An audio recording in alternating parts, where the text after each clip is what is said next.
Hi guys, Colesy, and today we're playing the new game. It's called FIREWATCH. Now, I've seen quite a lot of YouTubers playing it, but I haven't actually watched them because I knew I wanted to play it myself. I haven't read too much into it because I didn't want to spoil it for myself because I know it's out and lots of other people will have played it. So anyway, let's get started. Campo Santo presents.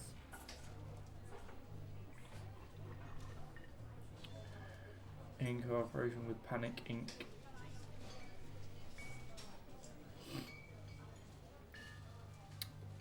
Boulder, Colorado, 1975. Okie dokie. You see Julia. Do I? I don't see shit at the minute.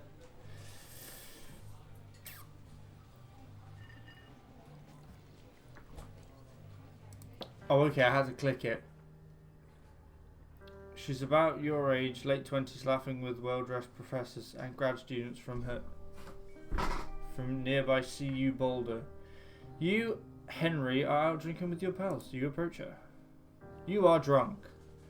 So what's your, major? I'm going to go with that one. That sounds like more of a drunk. You're pretty, she says coolly. So she says, I'm pretty. You are not. You are a future hangover. What? You reply confused. Someone should buy you a cheeseburger, she says. She flags down a waiter, and 1 week later, you are Julia's boyfriend. I win! I picked the right answer. Now I've totally got a girlfriend. I win. Okay. Okay, I'll pick up that backpack. As I say, I want to put it on my back. I don't want to just hold it. Okay, I thought I had to pick a room. Pick a floor even. Okay, can't pick up any of that shit. Get in the car. Don't leave it in there. Stick it on the passenger seat. It might fall out the back. You date for over a year. She drives you absolutely nuts. It's great. Okay. You move in. You share an apartment near the school with a view of the mountains. You two drink beers out on the deck. You drink beer just about anywhere. Life is good. I'm an alcoholic. Julia wants to get a dog. There's a scruffy, undersized beagle. Julia is in love. She wants to bring it with her to class. There's also an intimidating but gentle-eyed German Shepherd, but nothing bad could happen to Julia while walking this dog. Is badass. We'll get the one she wants. Bucket is a good dog, and a week later you've totally forgotten about the other one. Julia loves him, you love him too. Fair enough! 1979, you're out on the deck, it's summer, 9:30 PM, and the heat still radiates off the high desert. What do you think about kids, she asks. Wow, okay. Kids, they're not very smart or good at much. I'm saying, if you and I have some, a couple little idiots. That would be pretty good. In that case, we should probably get married. Yeah, I would like that, you say. These kids are going to be screwed up enough. It's probably for the best their parents are hitched. Doesn't really matter, but okay. Yeah, she's right. It actually makes no difference. Why does it make any difference? Slam that door. Thoroughfare trailhead. Not recommended for inexperienced hikers. Do not forget to check in. No fireworks. Bullshit. Okay, I can zoom. I figured that out. Okay. Well, I'm going to go down here anyway. So I don't know if I'm experienced or not. IRL, not. I should probably stop zooming in. 1980, it's a Thursday night and Julia is 4 hours late. She doesn't call. You're worried and getting angrier by the minute. She walks in after you've gone to bed. She's not quite drunk, but she's clearly been having a fun time. You fight when she gets between the sheets. Just ignore. Just ignore. Just try and just not get mad. You didn't touch each other all night. The next day you feel guilty for being so angry and ask her about her evening. She says it was great. You hold on to a tiny pit of resentment. You make some coffee and go to work. 1981. Julia still likes to draw. She draws plants from her research. She draws all the places you go. She draws you. You frolic like a Victoria's Secret model, obviously.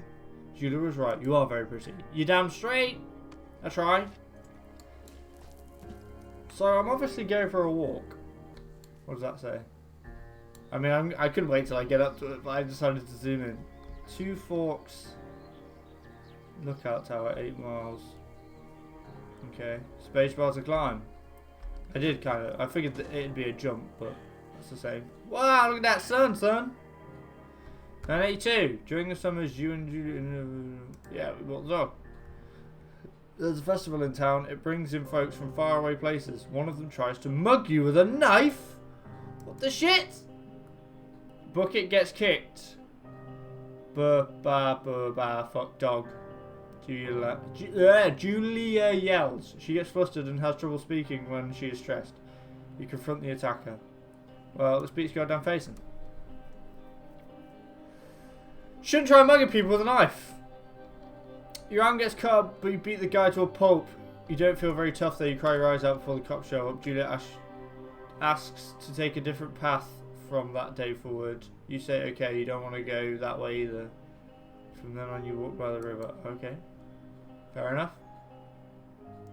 1984. Plans to have kids get waylaid by work. Classic. Julia gets offered a job at Yale. Yale is in Connecticut, 2,000 miles away. It's a great job. Associate department chair. She wants to move. You absolutely do not. This is actually a hard one. This isn't easy. What? I can't convince her to not take a really good job. Why would I do that's selfish, but then if I agree she has to commute back and forth, what, 2,000 miles? I don't know. Well, I suppose take the job. If she wants the job, take it. You'll ask her if she'll commute back and forth. You don't want to move to Connecticut. She says that'll be hard, but she'll do it if you won't move. You tell her not to pass it up if it's what she wants. That's exactly what I said. She agrees. She flies back to Boulder 3 times each semester. I think it's better that she does what she wants. Julia is sent home from Yale on paid leave after having an episode. She lost it on a colleague for borrowing books that were important to her research. She didn't remember she had happily loaned them to him just 2 days prior. That doesn't sound right. She was found crying in the stairwell. You say that maybe you guys should talk to someone about it. No, you should probably talk about it rather than drink wine and eat macaroni. After seeing multiple doctors and having many tests, you're worried that Julia might be suffering from early onset dementia. She is 421. Keep it a secret for now then, I suppose. I thought that. As soon as they said that she'd forgotten, I was like, that's not good. That normally means bad things. Wow! Okay, well, we'll never look at that picture again. Ooh, jeez. Jeez, he had his dick out, man. Bucket is getting older. Julia comments that it's kind of nice because he gets in less trouble around the house. A week later, she goes back to the university. 987. Julia's affliction gets worse. She can't remember things in class. Her research is in shambles. She drives her car to the next town over for no particular reason and has to be brought home by the police. She is devastated. She is sent home on permanent medical leave. Some days you get the Julia who calls you a dope and your unborn child little idiots. Other days you get a stranger. She pulls you into bed to make love. After 5 minutes she goes into a panic believing her dad is at the door. Oh dear. You tell her family they are crushed and begin to make trips to and from their home in Australia to visit her. For a while your friends come by with little things to brighten the day. She gets worse. It's really sad. 988. Spend your days following Julia around the house. You count the seconds between the 2 weekly visits from Daniel the nurse. He suggests that Julia could live somewhere else, somewhere with 24-hour care at home. It sits with you for a couple of months. I think you take care of her. I do. That's what I do. You don't want to let other people necessarily get in the way. You want to see the person that you care about and you want to be with them. I assume we're going uphill, so that's where I'm heading. It's very... Oop, shit. I was going to say very nice. I walked into a tree as I said that. I like this. This art style is really nice. It's really, really pretty. Leaf. Hello, Leaf. I'm not entirely... Ooh, cool. I'm not entirely sure...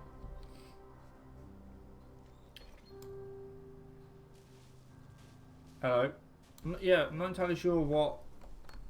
It hasn't been explained yet why we're here and what we're doing. It is impossibly hard. The worst is The worst is when you get mad at her. Like when she tries to cook her own food. You can't do anything without her and she can't do anything without you. Yeah, it's hard I suppose. When she goes to sleep you stay up for a few hours, drinking on the deck, watching baseball in the summer, college basketball in the winter. Drinking then too. You start going out after you put her to bed. The first time you do it, you worry about her getting up and walking around while you're gone.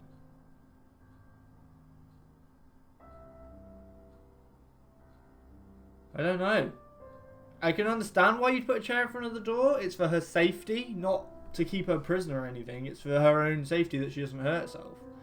But then, it is basically keeping her prisoner. I'm going to have to trust that she sleeps like a rock. You go to the same bar at the boring end of Pearl Street. It's nice there. Over time, you tell Sheila, the bartender, everything. It's a huge weight off. You're home and in bed by 1 AM a couple nights a week. You look forward to those nights. 989. One night you are stopped at a DUI checkpoint. You blow .1 and you are taken to jail for the night. You consider trying to hide it, but you tell your sister-in-law Susan. You shouldn't have done that. You fucked up, mate. Just admit it. Just get on with it. Try and be a better person. Julia's parents take the next plane from Australia. They can't believe the state your house is in. Ain't that bad?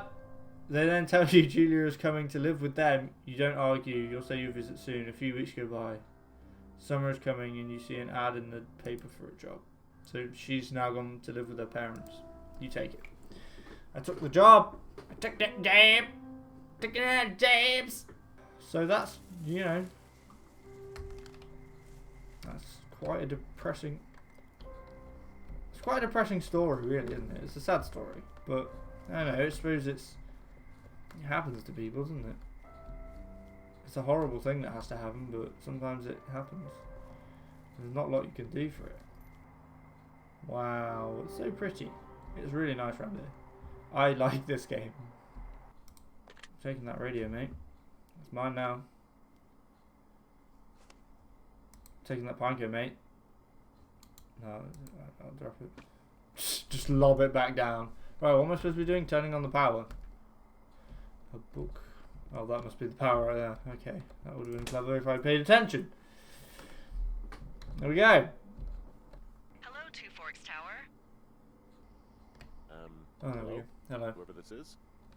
It's Henry, right? Yeah. I'm Delilah. Yeah, that's what the guy said on the phone. So, what's wrong with you? Excuse me? What's wrong People with you? take this job to get away from something. So, what's wrong? What's wrong with you? That's a great idea. Go ahead.